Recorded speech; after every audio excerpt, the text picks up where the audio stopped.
नमस्कार, श्री स्वामी समर्थ। आज आपण पितृदोष मुक्ती, पितृपक्ष श्राद्ध करण्याचे महत्त्व, पितरांचा नैवेद्य कसा दाखवावा या सगळ्या गोष्टींची माहिती बघण्यासाठी व्हिडिओ पूर्ण बघा, स्किप न करता। नमस्कार, श्री स्वामी समर्थ। स्वागत आहे तुम्हा सगळ्यांचं घरगुती गप्पा यूट्यूब चॅनल वरती। आजचा दिवस तुम्हा सर्वांना खूप छान आणि सुखा समाधानीचा जाऊ दे, हीच मी स्वामी चरणी प्रार्थना करते। नवीन व्हिडिओला सुरुवात करण्या अगोदर तुम्ही जर माझ्या चॅनलवर पहिल्यांदा बघत असाल तर चॅनलला लाईक, शेअर, सबस्क्राइब करा आणि सबस्क्राइब करेल असेल तर तुम्ही लाईक करा। कमेंट मध्ये श्री स्वामी समर्थ लिहायला अजिबात विसरू नका। तर पितृदोष मुक्तीसाठी 15 दिवसांची स्वामी सेवा, पितृदोष मुक्तीसाठी पितृपक्षात पंधरवाडा या 15 दिवसामध्ये गुरुदत्तांची आणि श्री स्वामी समर्थांची महाराजांची सेवा केली तर लाभ होतो। या 15 दिवसात तुम्हाला जे काही पितृदोष असेल त्यासाठी स्वामी सेवा व गुरुदत्तांची सेवा करायची आहे व पितृदोषातून सुटका होते। पितृदोषामुळे या सेवा केल्यामुळे पितृदोषातून सुटका होते।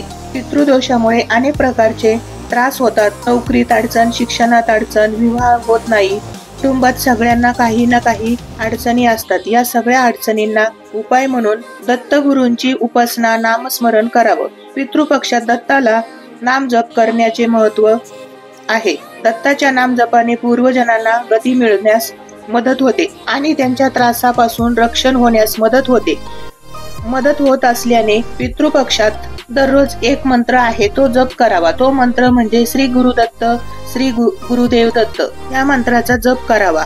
गुरुवारच्या दिवशी दत्त मंदिरात जाऊन प्रदक्षिणा घालाव्या। तसेच स्वामीच्या मठात जाऊन तारक मंत्र व दत्तगुरूंचे नाम जप केल्यामुळे निर्माण होणारी शक्ती ही सर्व बाजूनी संरक्षण कवच तयार करते। नंबर 2, पितरांचा नैवेद्य कसा दाखवावा। पितरांचे नैवेद्य दाखवताना पाण्याचे गोल मंडल करावे। इतर वेळेस आपण नैवेद्य दाखवताना चौकोनी मंडल करतो, पण पितरांचे नैवेद्य दाखवताना गोल मंडल करावे। त्यावर नैवेद्याचे ताट मांडावे व अंगठ्याच्या बाजूने उलट्या दिशेने पाणी फिरावे। इतर देवतांना आपण नैवेद्य दाखवतो तेव्हा उजव्या हाताने पाणी फिरवतो, तर पितरांना अंगठ्याने डाव्या हाताने गोल पाणी फिरवायचे, म्हणजे त्याचे उलट्या दिशेने पाणी फिरवायचे। जसे आपण निवदाला फिरतो त्याच्या उलट्या दिशेने पितरांसाठी पाणी फिरवायचे। पितरांचं सगळं उलट करायचं असतं। नंबर 3, पितृपक्षात पारायण करता येते का?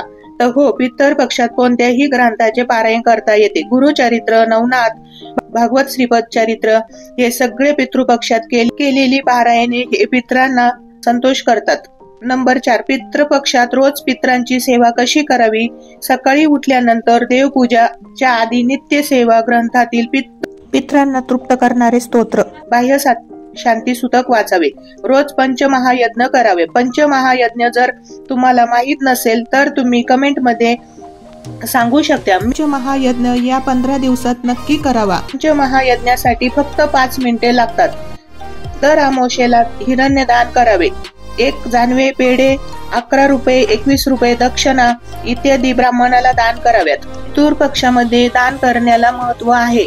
पितृपक्षात श्राद्ध करण्याचे महत्त्व, पितरांसाठी श्राद्ध न केल्यास त्यांची इच्छा अपुऱ्या तृप्त राहिल्यामुळे, तसेच असे पितर वाईट शक्तीच्या नियंत्रणात जाऊन त्यांचे दास झाल्याने वाईट शक्तींना त्यांचा उपयोग करून कुटुंबांना त्रास देण्याची शक्यता असते। म्हणूनच पितृपक्षात श्राद्ध घालावे व पितरांसाठी शक्य तेवढे सेवा कराव्या। श्राद्धेमुळे पितरांचे रक्षण होते, त्यांना गती मिळते आणि आपले जीवनही सुरक्षित होते।